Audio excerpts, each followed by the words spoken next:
Primeiro eu quero agradecer ao Forest Trend pelo convite que me foi feito para participar desse 20º Catumba. Infelizmente, em função de uma agenda muito intensa aqui no Brasil, não foi possível a minha presença. Mas fico muito feliz que vocês estejam tratando de forma integrada todas essas questões: floresta, clima, água e as comunidades. É fundamental que a gente cada vez mais procure ter essa visão integrada das questões referentes à agenda socioambiental, a fim de que as nossas ações possam dar uma resposta à altura das dificuldades que a gente está vivendo. Aqui no Brasil, nós tivemos uma experiência muito interessante pelos dois lados.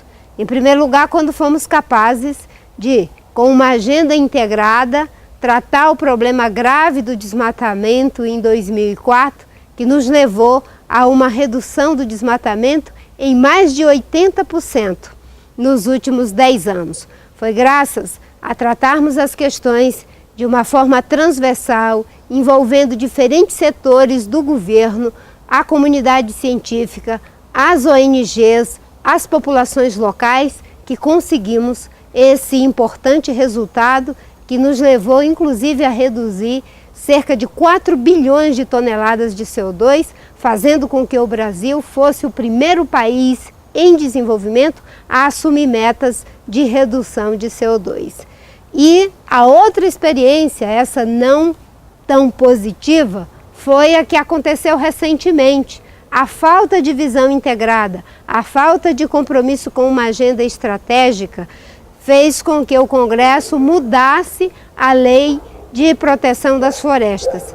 E isso nos levou a um grande retrocesso, ao retrocesso da fragmentação, do olhar isolado para a floresta, para a água, para a agricultura, para as comunidades, fazendo com que o desmatamento voltasse a crescer 28% já nesse ano que passou em 2013. De sorte que iniciativas como essas são iniciativas possibilitadoras, porque o que nós estamos vivendo é o grande desafio de fazer a mudança de modelo de desenvolvimento, sair da forma insustentável para o modelo sustentável, que nada mais é do que olharmos para essa região e buscarmos ser economicamente prósperos, socialmente justos, ao mesmo tempo que politicamente democrático e ambientalmente sustentável, com o respeito à nossa diversidade cultural. O Bernardo Toro costuma dizer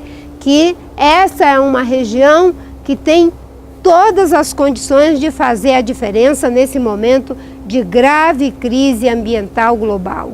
E por que ele diz que é possível essa diferença? Porque temos uma imensa quantidade de recursos naturais, recursos minerais, recursos hídricos, grande quantidade de terra fértil e uma população ainda muito pequena, cerca de 500 milhões de habitantes, num território vasto com muitas riquezas e uma diversidade cultural fantástica. Se formos capazes de ter políticas integradas, pensando o desenvolvimento econômico, social dessa região, não apenas do ponto de vista econômico, mas também do ponto de vista ambiental, do ponto de vista social, termos políticas capazes de fazer essa integração cultural, com certeza poderemos nos constituir numa esperança não só para a nossa região e os nossos países, mas também para o mundo.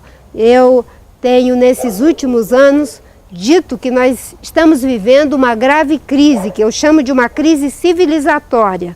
E por que uma crise civilizatória? Porque é uma crise que se constitui de 5 grandes crises. Uma crise econômica, como vocês observam desde 2008, uma crise social que se configura em mais de 2 bilhões de seres humanos que vivem com menos de $2 por dia, sobre os quais recai falta de saúde, educação, moradia e proteção aos seus direitos elementares. Uma crise ambiental que se configura na perda de biodiversidade, desertificação, a contaminação da água, do ar que a gente respira e o grave problema das mudanças climáticas. Para além da crise econômica, social e ambiental, temos também uma crise política. A crise política nada mais é do que uma espécie de cansaço, de fastio que as pessoas começam a ter em relação àqueles que nos representam e às formas como participam dos processos políticos e dos processos decisórios. Tudo isso está levando as pessoas a uma espécie de descolamento de um núcleo estagnado que funciona na lógica do poder pelo poder, do dinheiro pelo dinheiro, que já não representa uma perspectiva integradora, includente para a maioria das pessoas que sonham com um mundo melhor. De sorte que há uma crise política grave que está acontecendo no mundo inteiro e começando a que esse descolamento desse núcleo estagnado se forme uma espécie de borda que começa a caminhar para encapsular o centro. E ainda somado a tudo isso, temos a crise dos valores. Crise essa que se configura nas formas inadequada de lidar com esses problemas todos a que me referi.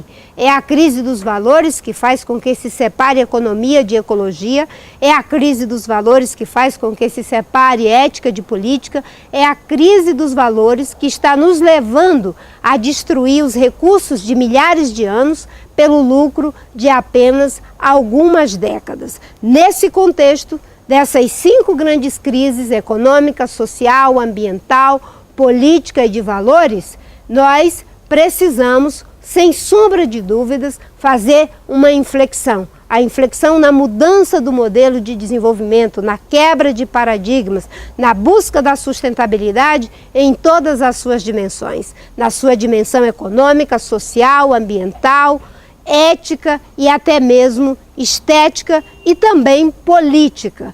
E, sem sombra de dúvidas, quando a gente é capaz de reunir pessoas de diferentes setores para poder pensar como essa mudança pode acontecer na magnitude das suas exigências, porque uma crise civilizatória não é fácil de ser enfrentada, nós sequer temos um acervo de experiência que possa ser usado para o enfrentamento da crise, porque afinal de contas, aqueles que colapsaram antes de nós, os gregos, os romanos, enfim, os egípcios e até mesmo as civilizações pré-colombianas, eles não conseguiram sair de seus colapsos, com uma diferença, que nós, nesse momento, estamos levando ao colapso a humanidade inteira, o planeta inteiro, com uma vantagem, que eles, imagino, não sabiam que estavam vivendo uma crise civilizatória. Nós sabemos e por isso temos que agir. Ainda bem que todas essas manifestações que vêm acontecendo recentemente no mundo inteiro, na Europa, nos Estados Unidos, no mundo árabe, enfim, aqui no Brasil, nós tivemos em junho, não é, uma grande manifestação contestando também essa estagnação a que falei antes, e esses movimentos, que eu chamo de movimentos de borda, estão criando um novo sujeito político. Esse novo sujeito político, com certeza, irá colocar novas perspectivas para o fazer político, entendendo, obviamente, que esse novo sujeito político não é mais como no passado, onde a gente tinha o ativismo dirigido pelos partidos, pelos sindicatos ou até mesmo pelas ONGs e por lideranças carismáticas. Hoje é o que eu chamo de ativismo autoral, onde cada um é autor, mobilizador, protagonista daquilo que acredita, daquilo que defende. O Edgar Morin diz que no começo a mudança é apenas um desvio e nós temos que ficar atentos para ver quais desvios nós queremos que prospere e os que a gente não quer que prospere. E nesse momento, o desvio da busca de melhorar a qualidade da representação, ampliar a participação política na busca de um novo modelo de desenvolvimento é o desvio que nós devemos fazer prosperar. Portanto, essa visão integrada dos vários assuntos que vocês vão se debruçar sobre eles durante esse seminário, durante esse encontro, com certeza já é uma grande contribuição desse ativismo autoral que pode fazer a diferença no que concerne a um novo modelo de desenvolvimento. Mais uma vez, quero lamentar não ter sido possível comparecer a esse 20º Catumba, mas tenho absoluta certeza que os debates que vocês estão fazendo aqui nos darão uma boa contribuição rumo a esse mundo novo, sustentável, que tanto queremos.